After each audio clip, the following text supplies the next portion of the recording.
Hello and welcome to the Weekly Objective, your source for all the week's gaming news, summarized for your busy, active lifestyle. I'm your host, Brad Glasgow.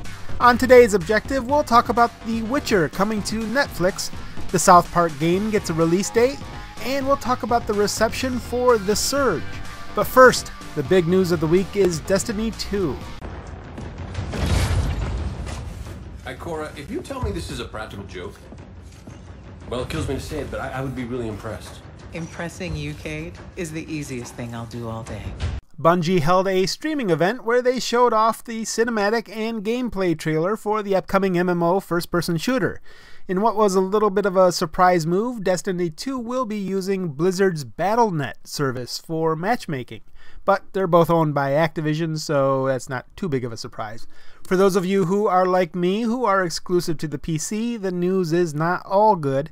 Despite saying that the PC version will be, quote, legit on day one, Bungie made it clear that Sony will be getting any new content first, and that while the game is set to release on September 8th, they don't yet know when it will release on the PC.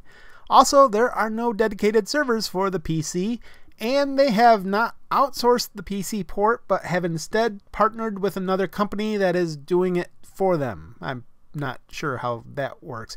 You gotta love marketing speak. But hey, at least the PC players will get more than 30 frames per second. The Surge released on Monday, and it's got generally positive reviews. It's at a 75 right now on Metacritic for both critics and users, with a lot of comparisons to the Dark Souls games. Since it's like a Souls game, some are complaining that the game is too hard, of course, while others are saying that the story is a little bit on the boring side. On Steam, the reviews are mostly positive, and the game sells for $50, while it's $60 on Amazon if you're buying it for the Xbox One or PS4. Ubisoft released its full year 2016-2017 financial report, where as usual the company talks about the buttload of money it's making.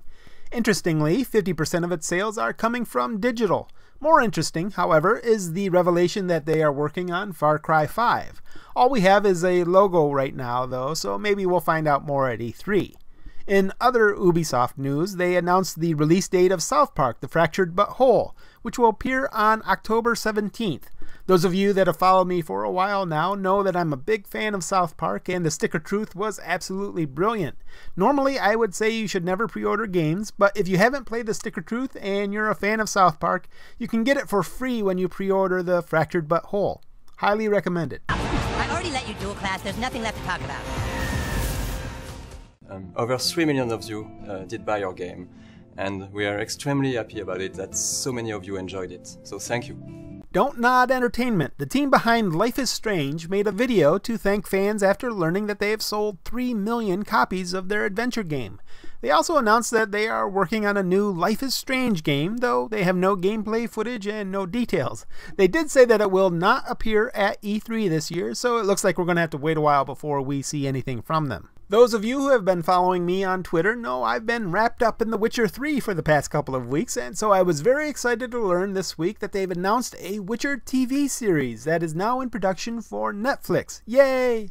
Few details are known, but the visual effects studio called Platige Image, which is behind the cinematic intros used throughout the Witcher series, is in charge of the TV series. In the press release, they say, The Witcher stories follow an unconventional family that comes together to fight for truth in a dangerous world. The characters are original, funny, and constantly surprising, and we can't wait to bring them to life at Netflix, the perfect home for innovative storytelling. Andrzej Sapkowski, the writer who created the Witcher series, will be a creative consultant, which is good because he didn't make any residuals off the video game series. According to a Eurogamer interview back in March, Sapkowski turned down a percentage of profits and asked for a lump sum payment for the rights to The Witcher because he didn't think the game would sell. Of course, that turned out to be a very bad idea, but now it looks like he'll get a good chunk of money, so good for him. Now, I know they said that the characters will be original, so we might not even see Geralt of Rivia or the rest of the crew of the TV show, but I've been thinking about who I would cast in the familiar parts, and here's what I came up with. For Triss Merigold, a lot of people say Emma Stone because she's really the first person people think of whenever they think of actresses with red hair. And I know you always have wigs or hair colors, so you don't need to find an actress with red hair, but come on, that would be cheating. My choice for Triss Merigold would be Isla Fisher. the beautiful woman from Wedding Crashers. Jeremy. Jeremy, you're amazing. Oh, God, I think you're amazing. Oh, my God, don't ever leave me. Ever. Good. Because I'd find you. Yennefer of Vengerberg was a tough one for me. When I think of dark-haired actresses with light eyes, I tend to think of Megan Fox, who I think looks the part, though I think Yennefer is a few years older. The major problem is that Megan Fox can't act, so I'll go with the crowd on this one and choose Kate Beckinsale. Ciri I thought was an easy one because I thought she looked just like Emma Watson, except for the whole scar. So I'm going to have to go with Hermione on that one. And last but not least, Geralt of Rivia. He was also a difficult choice for me. A lot of people say Mads Mikkelsen, and I think he would be a good choice, but after watching Logan, I'd have to give it to Hugh Jackman. He could carry the aged look very well, and he's one buff dude, so I think he's a good fit. Those are my picks. Am I right, or do you know better? Let me know in the comments below if you do. Until next week, this has been Brad Glasgow with Game Objective. Thanks for watching.